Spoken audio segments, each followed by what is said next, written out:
muchísimas gracias por haber venido a todos. Bienvenidas y bienvenidos a esta charla en la que, como veis aquí, vamos a hablar de por qué nos fascina la antigua Roma. Y lo vamos a hacer a través de la Roma de Constantino. Si los que estáis aquí me conocéis, ya sabéis que estamos a puntito de sacar este libro que se llama precisamente así, La Roma de Constantino, y vamos a aprovechar precisamente que tenemos estas imágenes tan espectaculares que están ilustrando el libro, que de hecho luego lo podréis ver, luego lo explicaré si todavía no lo sabéis, pero vamos a aprovechar todo esto precisamente para que podamos entender mejor por qué nos fascina Roma. Yo creo que todos los que estamos aquí sentimos esa pasión, sentimos ese interés tremendo por la antigua Roma y que es algo que no sé si os habéis parado a pensarlo, pero realmente muchas veces no nos damos cuenta de por qué nos gusta la antigua Roma, por qué nos atrae tanto a todos los que estamos aquí en particular, pero en general a todo el mundo, quieras que no, le gusta la antigua Roma. Seguro que habéis visto esto de cuántas veces al día o cuántas veces a la semana piensas en el Imperio Romano. A mí me gusta pensar mejor en la antigua Roma que no en el Imperio Romano, porque ese es solo uno de los periodos que tiene la antigua Roma, pero precisamente esto nos habla del interés tan enorme que tenemos por este periodo histórico y por esta civilización que, bueno, muchas veces pensamos que es tan parecida a nosotros. Yo creo que ahí ya está una de las claves. Pero creo que hay más profundidad, que podemos sacar algunas ideas más interesantes y voy a empezar, vamos a empezar con un pequeño experimento y os voy a preguntar. Levantadme la mano, ¿cuántos de vosotros pensáis que seguimos siendo romanos? Levantad la mano. Ostras, bastantes manos, gracias. Muchas gracias. Prácticamente todo el mundo. Bueno, pues voy a empezar con una decepción tremenda. Nosotros no somos romanos, y menos mal que no lo somos. Porque si fuéramos romanos, lo primero que no estábamos aquí, no tendríamos sanidad, no tendríamos educación, no tendríamos tantísimas cosas que vienen con el mundo actual, con el siglo XXI. Así que, cuando os pregunten si nosotros somos romanos, decid que no somos romanos. Y lo digo yo, que me dedico a esto, que soy investigador, que soy divulgador de la antigua Roma y que la antigua Roma ocupa un 90% de mi cerebro en este momento. Perdonad, soy muy de anécdotas. Tengo bastante, esto no lo he hablado con ningún médico, pero tengo bastante seguro que tengo problemas para recordar ciertas cosas porque la cabeza está llena de antigua Roma y viene el emperador Augusto por aquí y viene Julio César por el otro lado y luego no me acuerdo del nombre de una persona que he visto hace 2 semanas. Y esto, de verdad, creo que es un problema. Os lo estoy confesando aquí. Pero, bueno, precisamente yo que me dedico a esto y que tengo tanto interés en esto, os digo que no somos romanos. Y que no tenemos que tener un orgullo ni nada por el estilo, sino que lo que tenemos que tener es interés, curiosidad. Esto sí es lo interesante. Eso es lo que nos fascina de la antigua Roma. Porque la antigua Roma es en algunos aspectos muy parecida a nosotros, y claro que nos vemos reflejados muchas veces, pero en otras ocasiones es muy diferente. Y eso, precisamente, también nos atrae. El hecho de que, por una parte, haya cosas como la siesta, que la entendemos tan nuestra y ya sabéis que viene de los romanos y esto, si habéis leído un poquito sobre la antigua Roma, seguro que conocéis. Si habéis leído, por ejemplo, mi libro de 1 año en la antigua Roma, lo habéis leído allí. Y es que la siesta viene de la hora sexta, la hora a la que se hacía lo que se llama la meridiatio en latín. Es un pequeño sueño, quien se lo podía permitir, también os digo, al mediodía, justo en la hora sexta, la hora del mediodía. Cosas tan parecidas como esa. Y luego también tenemos barbaridades como las ejecuciones públicas que se hacían en el anfiteatro, los ludi meridiani, precisamente lo que se hacía al mediodía también, y tantas otras cosas que hoy vemos como aberraciones, como bueno, elementos que no casan con nuestra sociedad, que no casan con lo que somos nosotros. Y es normal, porque nosotros no somos romanos. Pero esto es otra cosa. No hay que ser romano para que te interese la antigua Roma. No hay que ser romano para que te fascinen estas estructuras. No hay que ser romano para que te guste conocer el pasado. Y eso Eso es lo más importante de todo. Y eso es lo que vamos a descubrir precisamente hoy. Y lo vamos a hacer, como os estaba diciendo antes, a través de este nuevo libro, La Roma de Constantino, que lo tengo precisamente aquí, que acabo de publicar y que sale a la venta la semana que viene, pero para vosotros, para los que estáis aquí, os tengo que decir que en el Festival Tárraco Viva lo tenéis en exclusiva para poder comprarlo. Y si vais al Campo de Marte, en cualquiera de las librerías que están allí, lo vais a poder comprar, pues gracias precisamente a la colaboración de Tárraco Viva con Despertaferro, con la editorial y con nuestra distribuidora, que han hecho posible que, bueno, pues tengamos ese lujo de poder presentar aquí el libro, y no solo eso, sino de que lo podáis llevar a casa y lo podáis hojear, y sobre todo que me tengáis a mí aquí por si queréis criticar algo, que eso también es interesante, que me tenéis en persona. Por cierto, aprovecho para deciros que esta tarde, si queréis, nos vemos a las 6, precisamente en el Campo de Marte, para hablar de los momentos de la antigua Roma que cambiaron el mundo, y después, justo después de esa charla, os podré firmar todos los libros que queráis. Tendremos mucho rato para ello, así que lo podemos hacer y podemos hablar un ratito más sobre este tema.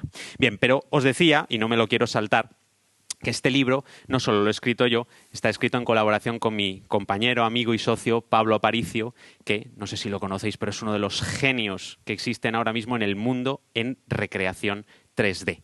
Las ilustraciones del libro, estas recreaciones 3D que estáis viendo aquí, son suyas. Él ha hecho todo ese aparato gráfico, ha creado toda esa parte y es verdaderamente impresionante, porque mi texto, sin sus imágenes, se quedaría prácticamente en nada. Aquí tenéis la portada. Os decía, ¿por qué este libro? Bueno, pues porque nos fascina Roma, porque realmente queremos mostrar cómo era la ciudad de Roma a través de la visión de este emperador, del emperador Constantino, y todos esos elementos, porque una de las cosas que más nos interesa y que más nos asombra siempre de la antigua Roma son sus construcciones, son sus estructuras. Y eso lo vamos a ver precisamente aquí. Hoy os quiero enseñar algunos ejemplos interesantes, algunas pequeñas historias que nos hablan precisamente de este tiempo, y como ahora veréis, la Roma de Constantino tiene algo muy interesante. Y es que no la hemos elegido de una forma aleatoria, sino que la Roma de Constantino tiene dentro todas las Romas anteriores. Y eso es una de las cosas que a mí más me gusta, el poder ver en un momento congelado en el tiempo toda la historia de Roma. A mí muchas veces me preguntan, ¿y si pudieras viajar en una máquina del tiempo, si pudieras viajar al pasado, ¿a qué momento de la antigua Roma te irías? Bueno, pues mi respuesta es esta. También hay veces que me siento tentado a decir el 23 de octubre del año 79, es decir, el día de antes de la erupción del monte Vesubio, en Pompeya, para poder ver cómo estaba la ciudad justo antes de que fuera destruida. Al día siguiente ya no. A lo mejor ese día no me hubiera gustado tanto estar allí, pero creo que las dos tienen algo muy interesante, ¿no? Y es poder ver ese momento fijo en el tiempo, el de Pompeya en la vida más cotidiana, y aquí en la Roma de Constantino, en este momento. De hecho, luego os explicaré el año en concreto en el que me gustaría viajar, porque es el momento en el que podremos ver todas las estructuras más importantes de la ciudad de Roma. Porque la Roma de Constantino es la última Roma monumental de la antigüedad. Todas las estructuras, todos los escenarios de las historias que podemos leer en las fuentes, todo lo que ha ocurrido en el mundo romano, ha sucedido en algún espacio que ya existía en este momento. Con lo cual es perfecto, porque podemos contar toda la historia. Y así precisamente lo hacemos en el libro, porque aunque se llame la Roma de Constantino, en el primer capítulo nos vamos al siglo I, a la Roma del emperador Nerón, porque hay que ir más atrás para poder entender todo lo que vamos a hablar aquí y todo lo que vamos a ver. Fijaos, porque esta es la portada del libro y además es uno de esos grandes espacios de la ciudad, y me quiero centrar unos minutos simplemente en describir un poquito lo que vemos aquí, porque esto que estáis viendo es una recreación 3D que está basada en años de investigación, no solo míos o de Pablo, sino de muchas otras personas que dedican su vida precisamente para que nosotros ahora lo hayamos recreado de esta manera. Luego os contaré un poquito más de cómo podemos conocer mejor la antigua Roma, pero aquí estáis viendo un montón de estructuras. Pero antes de describirlas, os voy a dar algunos detalles, pero me gustaría precisamente leer Es la imagen también que inicia el capítulo 4 del libro. Aquí lo estáis viendo con estas ilustraciones a página completa. Y cada inicio de capítulo yo lo he acompañado de un texto que paso a leeros precisamente porque creo que resume muy bien por qué nos apasiona la ciudad de Roma. Digo, como cualquier viajero que llegara a Roma desde el sur, nos encontramos con la majestuosa plaza del Anfiteatro Nuevo. Esta es la Roma de Constantino, como nos demuestra el arco de su victoria, pero en ella están muy presentes todas las Romas anteriores. La de Magencio, por medio del templo de Venus y Roma, este que tenéis aquí a la izquierda, que también contiene los ecos del emperador Adriano. La de los tetrarcas, con las termas de Diocleciano, que están al fondo. La de Aureliano y los emperadores del tumultuoso siglo III, representada con las murallas que cierran el horizonte. La de los Flavios, Vespasiano, Tito y Domiciano, representados por la Meta Sudans, la tenéis justo ahí. El impresionante anfiteatro, y también la de los Julio Claudios, desde Augusto, el primer emperador de la dinastía, y del imperio a través del pequeño templo dedicado a su memoria a los pies del Palatino, este pequeño templo de aquí, ahora os explicaré un poquito mejor, hasta Nerón y su coloso solar. Roma, una y muchas, condensada en una sola vista global que muestra al menos 4 siglos de historia romana. Y es que eso es lo que pretendo contar aquí, eso es lo que pretendo demostraros, ¿no? Que Roma nos fascina por la cantidad de estructuras de siglos distintos que vemos en una sola vista.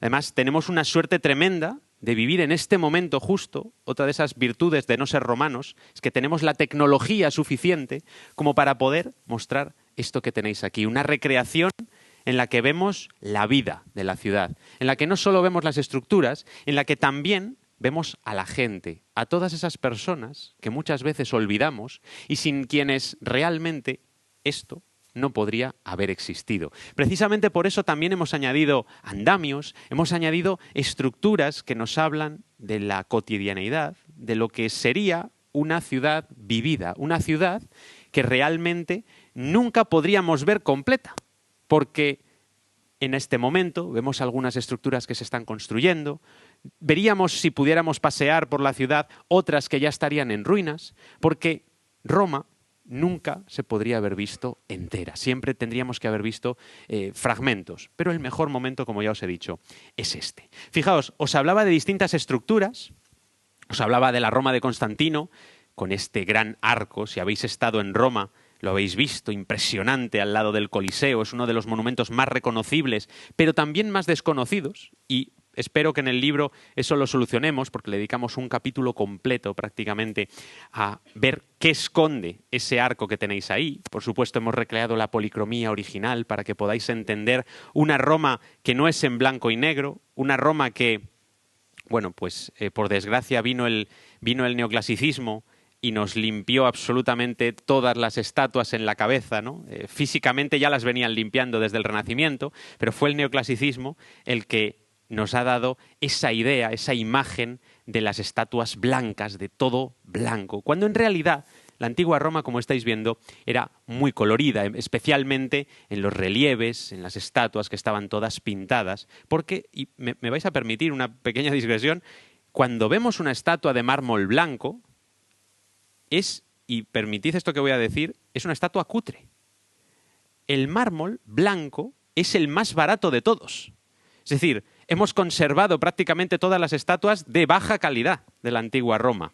Una estatua de alta calidad romana estaba hecha de diferentes mármoles que ya tenían los propios colores que se pretendían usar. Claro, cuando una estatua es blanca, hay que pintarla.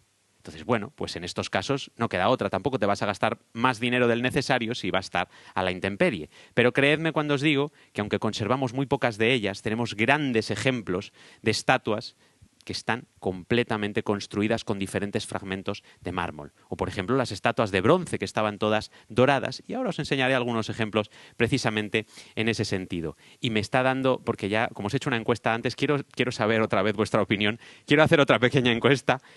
¿A cuántos os gusta la antigua Roma policromada con sus colores originales? Mira, aquí hay menos manos, ¿eh? Aquí se nota que el neoclasicismo ha hecho mucho daño. en nuestras cabezas y lo entiendo. Y lo entiendo porque realmente estamos muy acostumbrados a esa Roma. También os digo que si viéramos recreaciones de policromía de una cierta calidad, nos gustaría un poco más, porque normalmente los colores de la antigua Roma los vemos demasiado chillones y no eran así, que los romanos ya sabían mezclar los colores. Bien, os enseñaba precisamente el arco de Constantino, pero os hablaba también, ahí en la parte superior veis las termas de Diocleciano, están ahí un poquito en el horizonte, o la muralla aureliana, construida entre los años 271 y 274, en un momento en el que la ciudad de Roma ya no era tan segura. Roma, no sé si lo sabéis, pero no había construido nuevas murallas desde el siglo IV antes de Cristo. La tradición nos dice que incluso desde el VI antes de Cristo. Pero bueno, arqueológicamente sabemos que las murallas servianas son del siglo IV antes de Cristo. Entonces pensad, estamos en el año 271 cuando se construyen unos nuevos muros. Es espectacular porque esa muralla engloba una parte increíblemente grande del territorio de lo que es la ciudad de Roma, y esperad un poco porque al final os quiero enseñar toda la ciudad de Roma, por supuesto, pero imaginad que ya Roma había dejado de ser un centro fundamental en ese momento prácticamente, porque solo 10 años después dejaría de ser la capital del Imperio Romano, porque los tetrarcas favorecieron en Occidente la ciudad de Mediolanum, la que sería luego la ciudad de Milán. Hablábamos de las termas de Diocleciano, que precisamente son un regalo que hace el emperador Maximiano, una vez retirado, en honor también de su compañero Diocleciano, a sus romanos, para que no sintieran que se habían olvidado de ellos, a pesar de que así es precisamente como se sentían. Hablábamos también del templo de Venus y Roma, el más grande de toda la ciudad, más de 100 metros de largo. Es una estructura espectacular dedicada a dos de las diosas más importantes, especialmente Roma Eterna y por supuesto también Venus Félix. Tenemos la Meta Sudans, esa gran fuente construida por los Flavios, el anfiteatro, que me vais a permitir. Bueno, no hay que hacer encuesta en este caso porque imagino que todos sabéis que Coliseo no es el nombre original del anfiteatro. Pero ¿y si os preguntara, contestad en vuestra cabeza, cuál es el nombre original del anfiteatro? Pues quizá estáis pensando en Anfiteatro Flavio, ¿verdad? Seguro que sí, muchos habréis pensado eso.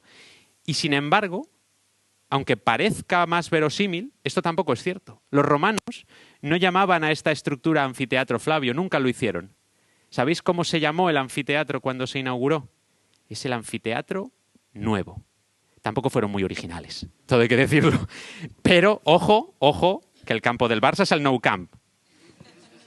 Entonces, no hemos avanzado mucho en ese sentido, seguimos poniéndole nombres un poco simples, que no está nada mal, porque es el Anfiteatro Nuevo de Roma. Es la nueva estructura, flamante nueva estructura de la ciudad. Y es verdad que, claro, en el siglo I esto cuela. En el siglo II ya no tanto, pero en el siglo III, imaginaos llamarle a esto Anfiteatro Nuevo, pues bueno, no quedaba del todo bien. Así que sabemos que en ese momento también se le solía llamar Amphitheatrum Caesareum, es decir, el anfiteatro de los Césares, el anfiteatro de los emperadores, porque ellos eran los que mandaban aquí. El emperador era el que pagaba los juegos. Ya sabéis que los espectáculos del anfiteatro son privados y son pagados por el emperador. También es verdad que eso de diferenciar el bolsillo del emperador de las arcas del Estado no lo tenían demasiado claro, con lo cual acababa pagando el Estado muchas veces lo que debía pagar el emperador. Bien, y un solo detalle más, vamos a dejar este coloso de aquí para un poquito más adelante, pero quiero que os fijéis en este pequeño templo, porque pasa totalmente inadvertido y actualmente no queda nada de él, solo queda en un museo, en el Museo Nacional Romano, precisamente en las termas de Diocleciano, quedan algunos fragmentos de la inscripción, pero ese es el primer templo que se dedicó a la memoria del emperador Augusto, a la memoria del divino Augusto. Ese templo que tenéis ahí está construido además sobre lo que había sido la casa natal de Augusto. Sabéis que cuando nació él se llamaba Cayo Octavio Turino y había nacido justo ahí, en la esquinita del Palatino. Y por eso precisamente se construyó ese templo que estáis viendo. Luego se le construyó uno mucho más grande, años después, lo inauguró el emperador Calígula, mucho más cerca del foro, pero aquí es donde se le rindió culto y homenaje primero al emperador Augusto y, por supuesto, también después a su mujer, a Livia, una vez muerta y divinizada, a la diva Augusta. Bien, pues esta es la foto fija de esta Roma tan espectacular que nos fascina. Y ahora me gustaría contaros dos pequeñas historias. La primera tiene que ver con esto que tenéis aquí, que nosotros hemos recreado. Lo que veis precisamente ahí a la izquierda son las piezas originales y tanto estas como estas son las recreaciones. Esto que estáis viendo aquí, a mí se me ponen los pelos de punta cada vez que las veo. Son las únicas insignias de poder imperial que han llegado hasta nosotros. Imaginaos que eso que tenéis ahí ha estado en las manos de un emperador romano. O de varios, no lo sabemos. Pero esos son los símbolos del poder. Eso es la antigua Roma, eso es el imperium, eso es el dominio de los romanos. Esos objetos que tenemos ahí y que están aquí recreados son los que representan el poder. Veis que tenemos un cetro con una bola en la parte superior y un águila, un cetro corto, otro cetro con dos bolas, y ya tenemos diferentes lanzas y estandartes que nos muestran precisamente pues, esas insignias del poder romano. Bueno, pues ahora que ya sabéis que hemos conservado estas piezas, os voy a contar un poquito su historia. En el año 2005, julio del año 2005, para ser más exactos, imaginad el calor sofocante que hace en Roma en julio. Bueno, pues en pleno julio del año 2005, excavando en un espacio que se conoce como la Escuria Euéteres, se encontraron estos objetos que tenemos aquí.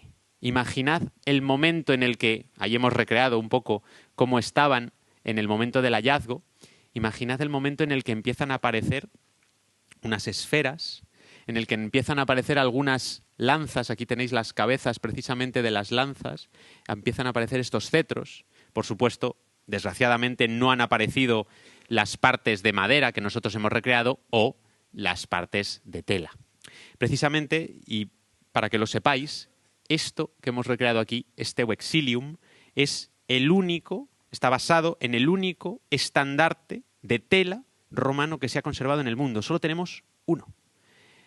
Bendito desierto de Egipto, que está seco y caluroso y ha conservado esa maravillosa tela que hoy en día está un poquito lejos de nosotros, la tenemos en el Museo Pushkin en Moscú, pero existe, se conserva, es verdaderamente espectacular. Pero bueno, lo importante aquí es que estas piezas sí se habían conservado.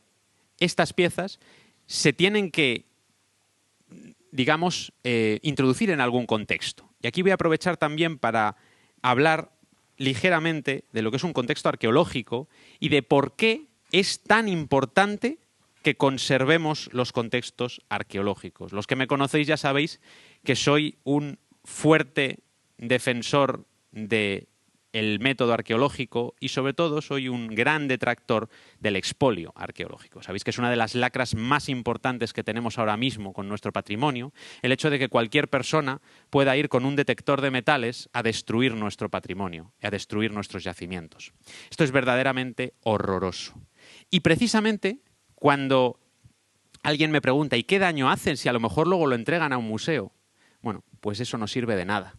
Si entregas a un museo una pieza expoliada, yo, si fuera la persona encargada del museo, tiraría ese objeto a la basura. Porque el objeto no sirve para nada sin su contexto.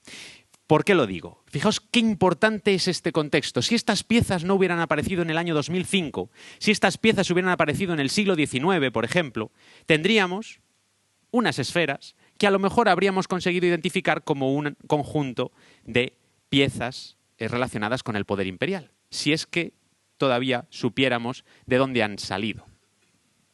Pero el hecho de estar excavadas en el año 2005 permite que con la metodología arqueológica estratigráfica hayan podido ser perfectamente datadas. ¿Cómo? Pues porque la tierra que las cubría tiene piezas también, tiene trozos de cerámica, por suerte tenía una moneda.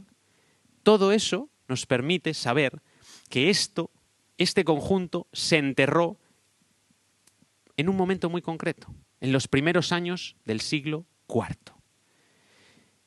Esto nos permite contar una historia que va mucho más allá de las propias piezas. Nos permite contar la historia de quién es el emperador que tocó por última vez estas insignias. No podemos saber si las había heredado de algún emperador anterior, si estas insignias de poder vienen incluso del siglo II, se ha llegado a plantear. Pero lo que sí sabemos es que el último emperador que las tocó fue con toda probabilidad el emperador Magencio. Magencio era un usurpador, nunca llegó a ser un emperador legítimo de Roma, pero cogió la ciudad de Roma y la devolvió a su estado natural, que es la gloria y es esa capitalidad que había perdido ya con los tetrarcas. ¿Pero qué pasó? Pues que llegó el que debería ser el gran antagonista de esta historia, que no es otro que el emperador Constantino. Constantino, a pesar de que hayamos escrito un libro sobre él, Constantino, perdóname, era un megalómano, era, si me permitís, un desgraciado, era una persona horrible.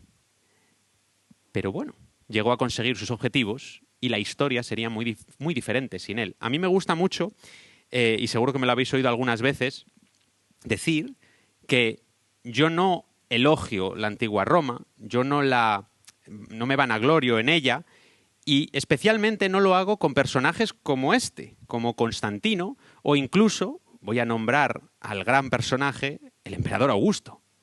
Augusto era otro desgraciado. Augusto era un asesino a sangre fría. Augusto era una persona con una mente calculadora tremenda. Pero ojo, es mi desgraciado favorito. Es mi tirano favorito. Es un personaje que me maravilla. Bueno, pues con Constantino pasa algo parecido.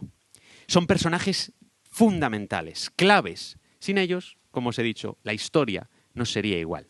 ¿Qué pasó aquí?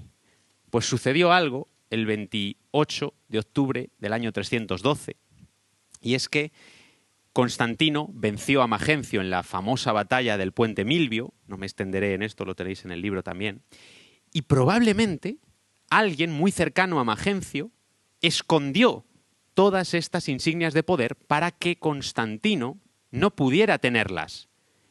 Y vaya si acertó, porque hasta el 2005 siguieron enterradas. Nadie las había encontrado, por suerte, y gracias a que las ocultaron, hemos podido descubrirlas ahora. El emperador Magencio murió, Constantino venció, pero nunca tuvo el poder del emperador Magencio en sus manos.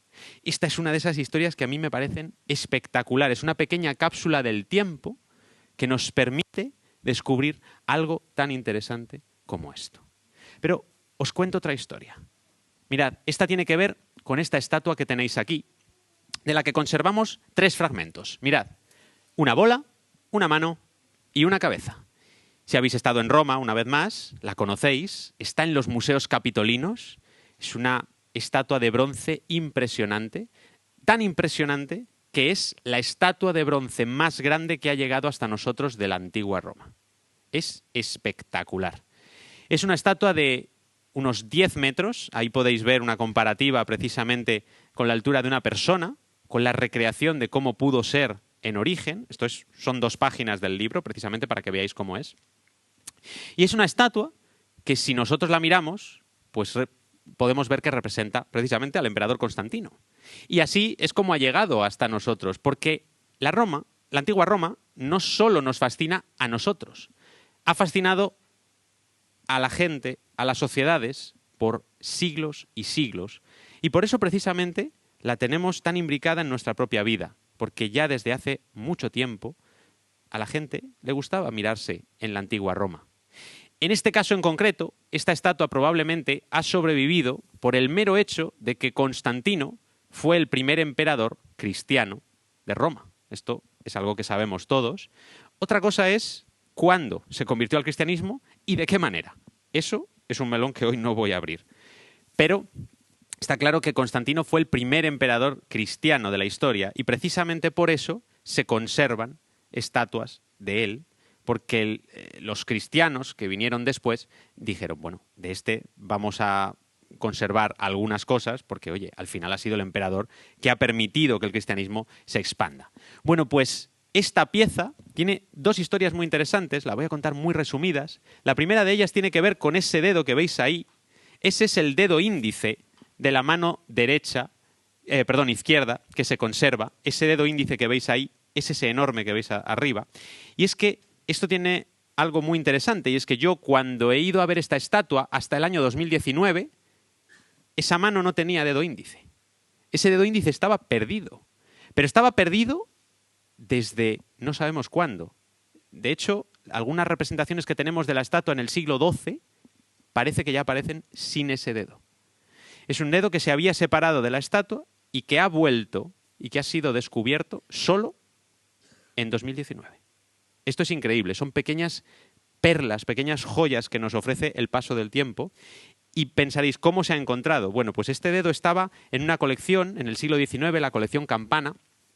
Estaba en Italia, se había mantenido en Roma precisamente, pero esa colección acabó siendo comprada por otro de esos grandes personajes de la historia, que no es otro que Napoleón Bonaparte. Y pasó a las colecciones francesas y estaba tirado, vamos a decir, tirado, en fin, no, estaba colocado en los almacenes del Museo del Louvre en París. Estaba allí. Claro, yo me imagino a los conservadores del Louvre diciendo, a ver, este dedo aquí, tan grande, no sé, tampoco conservamos tantas estatuas romanas enormes, ¿no? ¿No podríamos probar a ver qué otras estatuas existen? A ver si casa, a ver si une con alguna. Bueno, pues es lo que hicieron. La pandemia ha tenido muchas cosas horribles, no os voy a negar, pero ha tenido algunas buenas. Una de ellas ha sido que tuvieran el tiempo para poder hacer las pruebas con esta pieza de aquí. Se hizo un modelo 3D del dedo, se envió virtualmente el archivo a Roma, en los museos capitolinos imprimieron en 3D el dedo a tamaño real, se subieron a una escalera y vieron que encajaba perfectamente en el hueco. Mirad, qué maravilla nos da la mezcla de investigación, tecnología. Es algo espectacular. Hay una foto del dedo impreso en 3D que a mí me encanta. Por suerte, como podéis ver ahí, al final se ha llegado a un acuerdo de prestar. El Louvre ha prestado a los museos capitolinos el dedo. Lo han prestado por 5 años prorrogables. El plazo se cumple este año. Por favor, franceses, dejad ese dedo donde está. Por favor. Esperemos que se mantenga ese dedo por mucho más tiempo. Y oye, si alguien sabe dónde está el dedo corazón, se aceptan sugerencias. En fin, esta es una de las historias que cuenta esta estatua, pero en el libro vais a encontrar otras más, porque esta estatua se había planteado hasta ahora de una forma diferente. Se había planteado una recreación distinta y nosotros hemos, por primera vez, y esto es algo que me enorgullece decir, esto es una hipótesis nuestra, tanto de Pablo como mía, que hemos reconstruido esta estatua de esta manera. Y os lo dejo ahí para que lo podáis leer si queréis, porque tiene otra historia muy, muy interesante detrás. Pero permitidme que hable un poco de dónde ha empezado este proyecto para nosotros, dónde ha surgido ese interés por la Roma de Constantino en concreto. Y es que esto surge precisamente de un curso de recreación 3D del patrimonio, a lo que se dedica mi empresa 3D Stoa, en la que, por supuesto, también está Pablo, y tenemos una escuela de formación que se llama Core, en la que enseñamos a la gente a hacer esto mismo que hacemos nosotros. Porque cuanta más gente sepa hacer esto, más se difundirá y más interés habrá. Y eso es maravilloso. Así que Pablo tuvo la idea de recrear la Basílica de San Pedro del Vaticano, uno de esos espacios espectaculares de la Roma de Constantino, que es muy poco conocida. Porque realmente cuando uno piensa en San Pedro del Vaticano, piensa en la Basílica de Maderno, piensa en la Basílica de la Cúpula de Miguel Ángel, piensa en otra época. Cuando en realidad esta es la auténtica Basílica de San Pedro del Vaticano, que está construida precisamente durante el reinado de Constantino. Bueno, pues de este proyecto surgió la idea de comenzar a recrear esta Roma. Empezamos por la Basílica de San Pedro, pero fuimos mucho más allá. Esto que tenéis aquí es el esquema que nosotros mismos nos hemos hecho para generar todo el contenido que ahora tenemos y os puedo asegurar que esto ha sido un viaje maravilloso. Que si a vosotros os fascina Roma, imaginaos lo que me fascina a mí. Que ha sido increíble poder tener esto delante, poder verlo e ir dándole vida, ir dándole forma. Pero ¿cómo le damos forma a nuestra pasión por la antigua Roma? ¿Cómo le damos forma a esas ideas. Bueno, pues esto me sirve tanto a mí como a vosotros, porque lo que quiero intentar enseñaros ahora es cómo podemos ver la antigua Roma con rigor.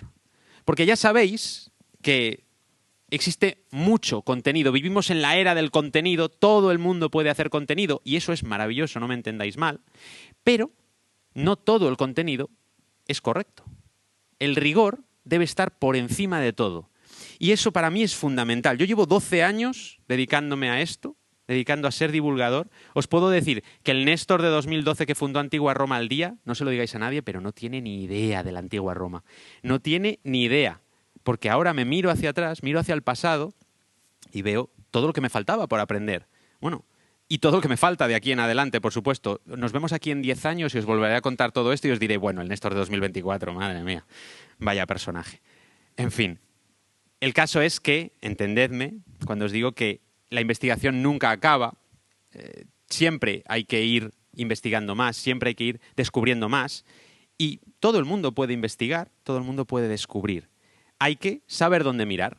Por supuesto, cada formato es distinto y todos podemos encontrar un montón de información en Internet. Os voy a dar un dato que es ultimísima hora. Acabo de publicar antes de subirme a este escenario un hilo en Twitter y en Instagram he subido las fotos si la queréis ver, de que ahora mismo, dentro de 2 días, se abre al público en Pompeya la ínsula de los Castos Amantes, una zona del yacimiento que está excavada desde los años 80 y que nunca ha estado abierta al público y tengo unas ganas terribles de ir a verla porque es una ínsula entera, una manzana entera de casas en la que hay verdaderas joyas. Entre ellas un peristilo que está perfectamente conservado y que se encontró con el tejado incluso intacto, una casa en la que estaban trabajando el día de la erupción y en la que hemos encontrado frescos a medio pintar, manchurrones de la malta, del mortero que se estaba aplicando sobre la pared para poder pintar encima, y decenas y decenas de cuencos de cerámica con pigmentos dentro, pigmentos en forma de tierra, ¿no? Que luego se mezclaban, ya sabéis, con la yema del huevo para poder pintar al fresco. Bueno, pues esto es algo que podréis ver por Internet y que es un contenido riguroso, porque viene directamente del Parque Arqueológico de Pompeya y viene a través de mí, que, bueno, algo conozco del tema. Entonces, Internet es una muy buena herramienta para descubrir la historia, pero hay que tener mucho cuidado. Y precisamente por eso hay que tener espíritu crítico. Hay que desarrollar, y esto puede sonar muy manido y puede sonar, ya lo sabemos, claro que hay que ser críticos, pero hay que desarrollarlo, hay que intentarlo. Y no porque esté escrito en un libro que puedes comprar en una librería es mejor, y no porque esté escrito en un post en Internet es peor. Solo hay que saber quién está escribiendo, con qué fuentes, de qué manera, quién es esa persona y, bueno, la propia lógica y nuestro propio sentido común nos lo irá diciendo. Yo tengo, y esto creo que es bastante interesante para aplicarlo cada uno en nuestra vida, yo tengo una forma de intentar discernir, no quiero decir que esto sea seguro, pero tengo una forma de intentar discernir cuando oigo a una persona hablar sobre temas variados, si esa persona me da confianza o no. Luego ya seguiré investigando a ver si habla con rigor. Pero como mínimo me da confianza o no, porque yo no sabré valorar cuando una persona habla sobre la Edad Media, no sabré valorar cuando una persona habla sobre la Segunda Guerra Mundial, pero sé valorar cuando alguien habla sobre la Antigua Roma. Entonces, cada uno tenemos algo sobre lo que sabemos. Y cuando oímos a una persona hablar sobre ese tema, entonces sabemos si esa persona tiene sentido en lo que está diciendo o no. No vamos a dar nombres, porque eso está feísimo. Pero cuando yo oigo a una persona hablar sobre un tema, no puedo saber si esto que me está diciendo está bien o no. Pero cuando oigo a esa misma persona hablar sobre algo de Roma, entonces ya puedo saber por dónde pueden ir los tiros en el resto de las cosas que me cuenta. Pero bueno, más allá de eso, tenemos que pensar en que todo esto que leemos, sea en libros, sea en Internet, y no solo que leemos, también lo podemos ver. Lo podemos ver en la televisión, lo podemos ver en internet también, lo podemos escuchar en podcast. El formato es lo de menos. El formato es lo que hace que esto llegue a mucha más gente. Pero lo importante es el contenido. Y aquí, precisamente, yo os estoy enseñando una serie de elementos que nosotros hemos utilizado para descubrir la antigua Roma. Mirad, son elementos fundamentales. Por supuesto, tenemos la numismática. Las monedas son una fuente maravillosa para descubrir la antigua Roma porque tenemos su iconografía. Todo lo que es la antigua Roma y que hemos perdido en otros formatos, lo tenemos aquí. Aquí está el emperador Constantino. Aquí está su cetro. Este pequeño elemento que veis aquí es la clave precisamente para entender la figura de Constantino. No os explico más. Aquí tenéis también las esculturas, por supuesto con su policromía original, o al menos una aproximación a ella. Tenemos aquí los relieves, otra forma de escultura que también nos da muchísima información. Pero no solo eso, tenemos también la arqueología. Tenemos algunas maravillas como esta de aquí, que es la forma urbis, que es una planimetría a escala 1/200 de la ciudad de Roma, que es maravilloso. Y que si no habéis estado en Roma desde el mes de febrero hasta ahora, tenéis que volver. Porque hay un nuevo museo en Roma, que es el Museo de la Forma Urbis, que es un museo en el que se exponen todos los fragmentos que hemos conservado de esta joya arqueológica que tenéis ahí. Pero es que las fuentes de la historia van mucho más allá. Por supuesto, no me quiero dejar de lado las fuentes escritas, pero también estas que tenéis aquí. Esto es un grabado del siglo XVII, en el que vemos los restos de las termas de Diocleciano. Bueno, pues eso también es fundamental. No solo los grabados, también las fotografías, las que tenemos en blanco y negro y las actuales, todo eso son fuentes para conocer la antigua Roma. Y luego, bueno, como fuentes, pues la Meta Sudans también tiene que contar, porque fuente es, no de las que estamos hablando, pero ahí está. En fin, el caso es que todos estos elementos son parte de lo que nosotros utilizamos para descubrir la antigua Roma. Y aquí tenéis la figura de este personaje tan importante. No nos vamos a centrar mucho en él ahora mismo, pero es espectacular poder ver al propio emperador Constantino junto a su gran estandarte que al final de su vida enarbolaba como ya cristiano, o también las representaciones en las que le vemos junto a otro compañero que no es Cristo, sino que es Sol, su gran compañero en los primeros años de su reinado. Ya está bien entrado el reinado del emperador. Hablamos de Constantino, pero también hablamos de su tiempo en el libro, como podéis ver algunos ejemplos por aquí, creo que muy interesantes para que veáis espacios como este mausoleo de Santa Constanza, la Basílica de San Juan de Letrán, la primera iglesia de Roma, la cabeza del emperador Magencio decapitado después de la batalla de Puente Milvio, o esto que tenéis aquí, que no sé si reconocéis, pero es la necrópolis vaticana, la necrópolis de San Pedro. No sé si sabéis que debajo de la Basílica de San Pedro hay unas grutas en las que están enterrados los papas, y debajo de las grutas en las que están enterrados los papas hay una necrópolis romana. Una necrópolis romana que mucha gente piensa que son unas catacumbas. No, es una necrópolis a cielo abierto, exactamente como la estáis viendo aquí, pero que posteriormente quedó enterrada por la propia Basílica del emperador Constantino. Estos son pequeños detalles, pero que son maravillosos para entender, una vez más, esa fascinación que tenemos por la antigua Roma. Aquí os pongo algunos ejemplos más.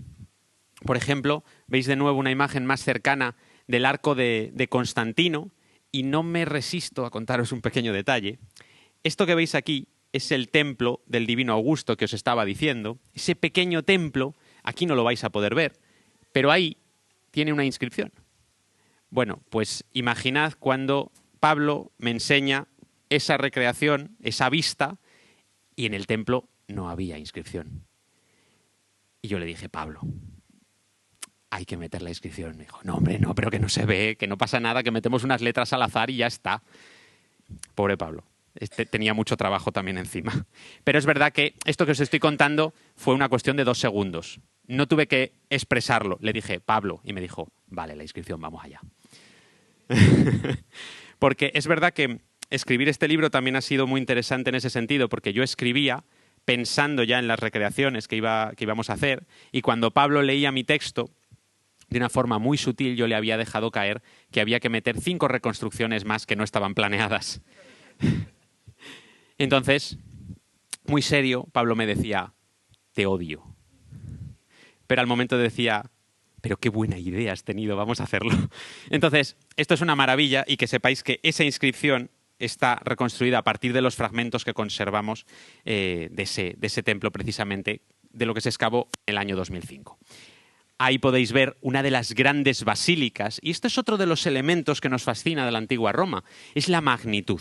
Imaginad el tamaño de esa estructura, veis las personas, son muy pequeñitas, con respecto a esta gigantesca estructura de aquí, que seguro que podéis reconocer. Es la Basílica de Magencio o Basílica de Constantino, o simplemente Basílica Nueva, porque a todo le llamaban Basílica Nueva, Anfiteatro Nuevo los romanos, que todavía conserva esta parte de aquí, está perfectamente conservada, solo el ladrillo, descarnada totalmente de sus mármoles, pero está conservada. Todo lo demás se cayó en un terremoto en el año 847. También tenéis aquí la construcción de la Basílica de San Pedro. Precisamente ahí está la necrópolis, que os decía, que tuvieron que enterrar, pero no con odio, sino, y esto también es muy interesante, la convivencia entre la Roma cristiana y la Roma tradicionalista. No me oiréis decir jamás pagana, porque tiene unas connotaciones horribles que no me gustan.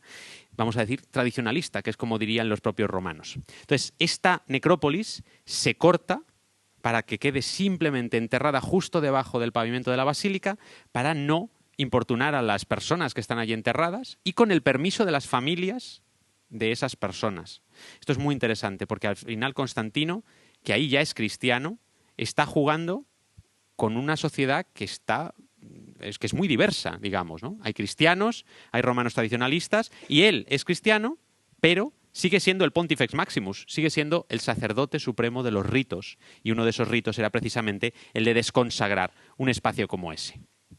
Y me centro muy poco, pero sí que me interesa que veáis esta estatua que tenéis aquí, que seguro que también conocéis, es la gran estatua de Constantino, ese cabezón que nos recibe en los museos capitolinos y que todo el mundo tiene una foto con él, incluyendo una mano que tiene el dedo así hacia arriba y que todo el mundo, cuando vas a los museos capitolinos, siempre ves a alguien haciendo la foto así, para darse cuenta de que en realidad el dedo índice estaba curvado y que este dedo que está así vertical es una reconstrucción moderna, pero bueno, no pasa nada. El caso es que esto es una estatua acrolítica. Esto es una estatua de 12 metros de altura y es una estatua que está construida, acrolítica significa que está construida en diferentes materiales. Como veis, tiene partes en mármol, tiene partes en bronce y tiene toda una estructura interna que nos permite ahorrar materiales. Toda la parte interior no está hecha, por tanto, conservamos buena parte de la estatua. Toda la pierna está prácticamente completa. Este pie no tiene una pierna aquí, no existe. Luego lo que nos falta es toda la parte del pecho, salvo este fragmentito de aquí, tenemos prácticamente todo el brazo, tenemos la mano y tenemos la cabeza. O sea que la tenemos bastante bien conservada. En el libro, y si venís conmigo a Roma, os contaré la historia de esta estatua, porque en realidad hay dos manos derechas conservadas prácticamente iguales. Y el señor Constantino no tenía dos manos derechas. Que sepamos. Sería una verdadera revelación. Pero hay dos manos derechas en ese patio de los museos capitolinos y tiene una historia también maravillosa. Os quiero enseñar muy rápidamente que este proyecto y que la pasión por la antigua Roma la generamos en 3D. Esto que estáis viendo aquí es una recreación de una zona muy importante de Roma, como es el Campo de Marte. Seguro que reconocéis aquí el Panteón de Agripa. Ahí le tenéis. Incluso la Piazza Navona, o el Estadio Agonal de Domiciano. Y vamos a ver que hay montones de edificios que os puedo asegurar nos hemos preocupado uno por uno de recrear en 3D con las hipótesis más actualizadas que tenemos. Os pongo solo un ejemplo. Este es el Teatro de Pompeyo. Teatro de Pompeyo, que está solo conservado a través de estructuras que hoy en día están englobadas dentro de los edificios. Os digo que al lado de Campo di Fiori tenéis un Carrefour maravilloso. Yo, si viviera allí, me tenían fidelizado para siempre, porque ese Carrefour está construido dentro de una bóveda del Teatro de Pompeyo. Y según vas a la sección de delicatessen y vinos, ves la bóveda de Opus Caementicium, que es impresionante. Así que ya sabéis, tenéis un pequeño secreto, un pequeño detallito del Teatro de Pompeyo. Pero este Teatro de Pompeyo es muy interesante porque, y aquí viene otra de esas cosas que creo que nos fascinan de los romanos, es los sinvergüenzas que podían llegar a ser, porque este teatro, que está construido en el año 52, es el primer teatro en piedra que tiene la ciudad de Roma. Es el primero. Y sabéis que el general Pompeyo lo construyó diciendo que no era un teatro, porque los teatros eran espectáculos banales para los mortales, que también entretenían a los dioses, pero que al fin y al cabo era una cosa del más acá, y que eso no se podía construir en piedra, que lo que se debía construir en piedra eran los templos para los dioses. Bueno, pues ¿sabéis lo que hizo el general Pompeyo? Decir, no, os estáis equivocando. Esto no es un teatro. Esto es un templo, lo tenéis aquí arriba, in summa cabea, en la parte superior, con una gran escalinata. Si luego os queréis sentar en la escalinata monumental del templo y hacer obritas de teatro, es vuestro problema. Pero esto es un templo dedicado a Venus Victrix, a Venus victoriosa. Bueno, pues el detalle que os quería dar es que hasta hace muy poquito tiempo esta estructura trasera que veis aquí se interpretaba como que tenía 3 pisos y que llegaba hasta aquí arriba. Por suerte, en estos momentos sabemos que esto no era así. Y aunque en todas las recreaciones que se han hecho hasta ahora de la antigua Roma se han hecho con esa hipótesis que existía desde el siglo XVI, nosotros la hemos actualizado para que se vea de esta manera. Y esto da lugar a esto que tenéis aquí. Esto es lo que nos fascina de la antigua Roma. Poder ver una vista a vuelo de pájaro o vuelo de dron, podríamos decir hoy en día, de toda la ciudad en el año 337, que es el año al que a mí me gustaría viajar. Este es el momento en el que ha muerto Constantino y esta es la última Roma monumental. Aquí tenéis de todo. Podríamos pasarnos 3 horas y 3 días y 3 semanas describiendo todo lo que se ve aquí, porque os puedo asegurar que hay detalles. Cualquier edificio que conozcáis de la antigua Roma y me nombréis lo podemos identificar. Es un ejercicio curioso e interesante. A mí me gustaría mucho. Vosotros os saldríais muy aburridos a lo mejor de tanto, pero a mí no me cansaríais a ese juego. Tenemos el Coliseo, tenemos el Templo de Venus y Roma, tenemos los foros imperiales, el Foro de la Paz, el Templo de la Paz de Vespasiano, el Foro Transitorio de Domiciano. No le llaméis Foro de Nerva, ¿vale? Foro Transitorio o de Domiciano. El Foro de Augusto, el Foro de Trajano, con el Templo del Divino Trajano, que hace solo unos años que por fin se ha confirmado que existe, porque sabéis que había gente que decía que ese templo no había existido nunca. Bueno, pues menos mal que por fin lo sabemos. Tenemos el Templo de Júpiter Óptimo Máximo Capitolino, el templo más importante de los romanos. Tenemos aquí el Circo Máximo, tenemos el Palacio Imperial en toda esta zona, el Acueducto de Claudio, el Aqua Claudia, el Templo del Divino Claudio, las termas de Trajano, debajo de las cuales están todavía hoy en día los restos de una de las zonas de la Domus Aurea de Nerón. Tenemos aquí las termas de Caracalla, las termas de Diocleciano por ahí arriba, el mausoleo del emperador Augusto, el del emperador Adriano, que es Castel Sant'Angelo, la Naumaquia de Trajano la tenemos por aquí, os decía la Piazza Navona, el Teatro de Domiciano, el Teatro de Pompeyo. Aquí tenéis el Teatro de Balbo, el Teatro de Marcelo, la Isla Tiberina, el Panteón, la Saepta Iulia, el Templo de Minerva Calquídica, el Lyceum Campense, el Templo del Divino Adriano. Por aquí tenéis la Vía Lata, el Arapaquis, la zona de los funerales imperiales. Podría pasarme horas, de verdad. Uf, me paro porque me emociono y no acabamos. Aquí tenéis la pirámide Cestia, en fin, maravilloso. Es una pasada esto. Sabéis que voy a forrar una pared de mi casa con esto, ¿verdad? Eso va a ocurrir. Y lo veréis en redes sociales cuando lo haga. En fin, esta es la maravilla que tengo el placer de haber podido realizar con mi compañero y amigo Pablo Aparicio. Han sido muchísimas horas de trabajo invertidas para crear esto que ahora mismo puedo decir que es la versión más actualizada que existe en el mundo de Roma, de la ciudad de Roma, recreada en 3D. Pero es que esto no es el mapa completo. El mapa completo es este.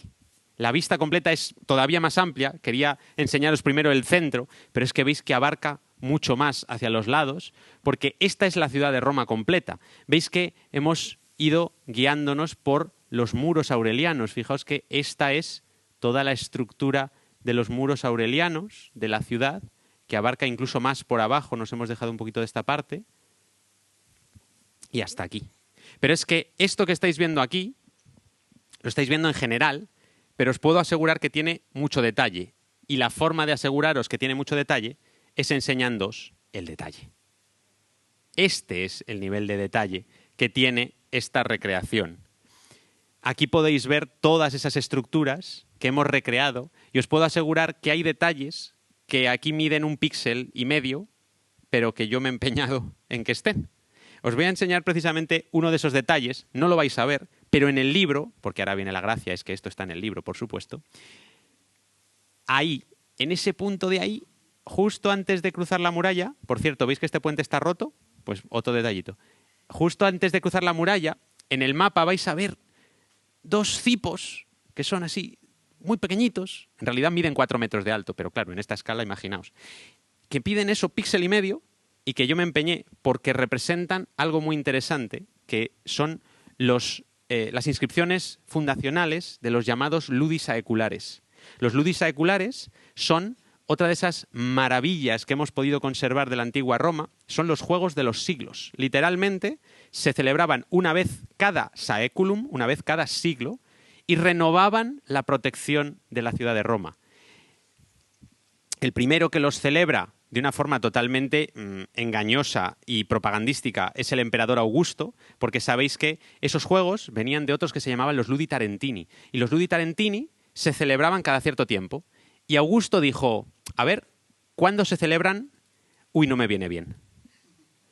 Vamos a cambiar la tradición, me voy a inventar unos cuantos documentos. Vaya, qué casualidad, tocaban ahora en el año 17 a.C. cuando yo estoy gobernando y llega la Edad de Oro totalmente, ¿no? Bueno, no me voy a extender en el tema, pero el caso es que ahí tenéis las inscripciones de los ludis aeculares que celebró el emperador Augusto, que están conservadas, las tenéis en las termas de Diocleciano, las piezas, las que celebró Augusto, las que celebró Septimio Severo. Y hemos dejado entre ellas un hueco y a la vez faltaría otra más en esta zona. ¿Por qué? Bueno, el hueco es para mi querido emperador Domiciano, que injustamente fue asesinado por el Senado. Ya sabéis que me gusta mucho recuperar la figura de este emperador porque fue uno de los mejores emperadores que conoció Roma, a pesar de que os hayan contado otra cosa. Y se destruyó esa inscripción. Por eso hemos dejado un hueco. ¿Qué pasa? Que detrás de esos ludis aeculares de Septimio Severo, los de Filipo el Árabe, estamos justo en un momento crucial y por eso se me ocurrió incluir ese pequeño detalle. Aunque esto no lo explicamos, esto lo vais a escuchar vosotros y nada más. No está explicado en el libro, porque hay demasiados detalles aquí como para explicarlos todos. Pero me interesaba mucho, ¿por qué? Pues porque Constantino era el emperador que tendría que haber celebrado los siguientes ludis aeculares. Y no lo hizo por un motivo muy concreto. Y es que, bajo el Dios cristiano, ya no era necesario realizar los ludis aeculares cada siglo, por el mero hecho de que bajo el Dios cristiano la protección duraba por los siglos de los siglos. Y amén. Y creed que algo tan común como eso, que lo tenemos tan metido en la cabeza en nuestra sociedad cristiana, viene de ahí. Viene de que Constantino no celebró los ludis aeculares. Es espectacular. En fin, os vuelvo a enseñar la imagen de detalle de Roma. Y os quiero mostrar algunas escenas más, algunas pequeñas imágenes ya para terminar, porque no puedo terminar sin mostraros esta sala que para mí representa lo que es Roma. Esta es la sala del catastro urbano de Roma. Es el lugar en el que en todos estos armarios de aquí se guardaban la planimetría de la ciudad. Cada casa, cada patio, cada calle estaba ahí. Representada en papiro, representada en bronces que estaban aquí para poder calcar los papiros encima de un modelo de bronce y que estaba ahí arriba. Esta es la forma urbis, ese mapa de Roma de 18 por 13 metros que estaba colocada en la pared. Es una verdadera locura y para mí, por eso, esto es la representación completa y total del dominio de Roma. ¿Y por qué nos fascina Roma? Porque realmente podemos ver que los romanos tenían la capacidad para hacer algo como eso, para poder delinear su propia ciudad con una escala más o menos uniforme, prácticamente uniforme, en ese tamaño. Y para tenerla no solo ahí, sino también dividida en estos armarios para si cualquier persona hacía una reforma en una casa, poder actualizar ese catastro urbano. También voy a hacer una pequeña nota disonante, porque a veces nos maravillamos con la arquitectura romana, a veces incluso nos maravillamos con la ingeniería romana, a pesar de que la palabra ingeniería no se inventó hasta el siglo XVI. Pero bueno, eso es otro tema. Nos maravillamos con esas personas que hacían obras como estas. Luego llega la realidad y nos dice que la mayoría de las veces sí, pero que a veces no. El ejemplo es que aquí, en el mapa, en la parte superior, está el templo del Divino Claudio. Y el templo del Divino Claudio, por muy fácil que parezca representarlo, porque es una estructura muy grande, está desviado en casi 100 metros de la realidad. Está claro que algo falló, no podían ser perfectos los romanos tampoco. Entonces, ¿qué quiero decir con este detalle? Que no idealicemos el pasado en ese sentido, que veamos, por ejemplo, todas estas obras, todas estas construcciones de una manera espectacular, porque así lo son espectaculares, pero que entendamos que no porque lo diga una fuente clásica tiene que ser real, no porque lo hayamos visto en Roma tiene por qué existir en otras partes del imperio, y que la antigua Roma es muy diversa, y que podían coexistir estructuras tan impresionantes como estas, con casas construidas con bloques de piedra sin escuadrar, y con adobe y con paja. Porque todo eso es Roma también. Toda esa es la antigua Roma. Y a pesar de que esto es muy monumental, no podemos olvidar que existen otras muchas Romas, otras muchas partes del imperio, que no podían ni soñar con algo así. Precisamente, uy, me parece que se me ha saltado una. Hola. ¿Le puedes dar tú? A ver, pasa hacia adelante. Bueno, esa no quiere, no pasa nada. Además se nos iba, yo ya sé por qué, eso ha sido Constantino. Porque, no, veréis, porque esa imagen no era de Roma, era de Constantinopla. Entonces, aquí estamos hablando de Roma, la ciudad, con lo cual esa no ha querido salir. No pasa nada. Aquí tenéis una escena interna de la Basílica de San Pedro, precisamente también para que veáis un poco el interior de esos espacios de culto y para que veamos la magnitud, sobre todo la magnitud de los espacios y de cómo esas personas que os decía que llegaban desde otros puntos del imperio en los que realmente no tenían estas magnitudes, pues ver algo como esto, si a nosotros nos sorprende, imaginaos en esa época. Mira, ahora sí aparece. Porque, bueno, ya que está os la enseño. Este es el foro que el emperador Constantino mandó construir en su nueva ciudad, en Constantinopla. Y quería acabar precisamente con esta imagen, porque Roma es una ciudad, pero son muchas. Y esto nos lo dicen las fuentes. Hay un autor que se llama Herodiano, que dice que Roma está donde está el emperador. Y yo creo que eso lo podemos aplicar a nosotros mismos. Constantino lo hizo, y esta es su nueva Roma, y sabéis que Constantinopla la llamaron solo años después. Él no la llamó Constantinopla, la llamó Nueva Roma. Pero es que para nosotros Roma está donde estemos. Porque al final, ya os he dicho, no somos romanos, pero nos apasiona la antigua Roma. Y cuando vamos a la ciudad eterna, disfrutamos. Y cuando venimos a Tárraco, disfrutamos también, porque es espectacular esta ciudad. Y cuando vamos a Segovia, permitidme que nombre mi ciudad natal, vemos ese acueducto y a pesar de que para un romano de la capital hubiera sido una obra de pueblo, y esto lo puedo decir, yo segoviano lo puedo decir, ¿por qué? Os explico muy brevemente, porque para un romano de la capital un buen acueducto está construido de ladrillo y de hormigón. ¿Qué sillares de granito ni qué sillares de granito? Eso es de pueblo, eso es de provincia. Pero ojo, que nadie se lo esperaba, pero es el acueducto mejor conservado del mundo. Os dejo aquí el Pont del Diablo, os lo dejo. Es más cortito, bueno, no pasa nada. Nos lo compartimos. En fin, lo que os quiero decir es que estemos donde estemos, vamos a disfrutar de la antigua Roma. Estemos donde estemos, vamos a ver la antigua Roma. Y sea algo tan monumental como esto, o sean pequeños restos que vamos descubriendo. Y lo fundamental es que disfrutemos de ello, es que lo compartamos y que nos animemos cada vez más a descubrirlo. Muchísimas gracias.